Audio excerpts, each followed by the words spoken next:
We're here today to introduce the first Ram 1500 TRX came off the line today.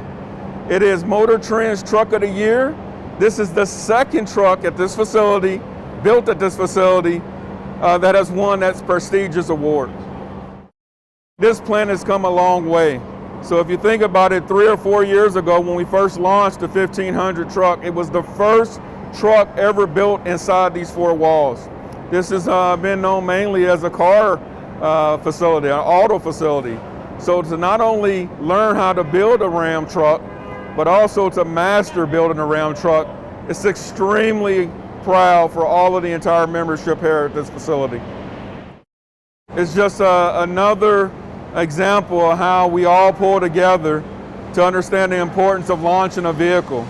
It takes a lot of man hours to do such a thing, but more importantly, it takes a full membership to be engaged.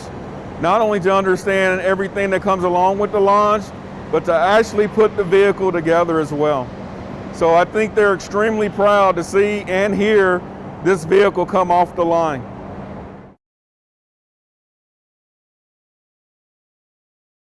What's special about this truck is that it's VIN number 1 of the Launch Edition.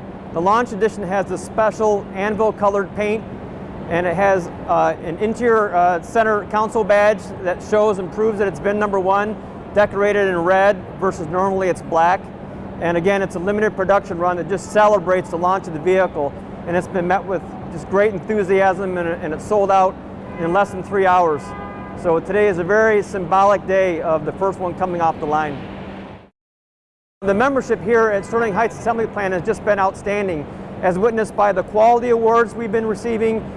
J.D. Powers, as well as others, are really recognizing that Ram has come a long way in recent years, and it's all because of what the team here at Sterling Heights Assembly Plant has been doing. Our engineering community, it's really getting accolades in the market, and we just couldn't be more proud of the overall team here.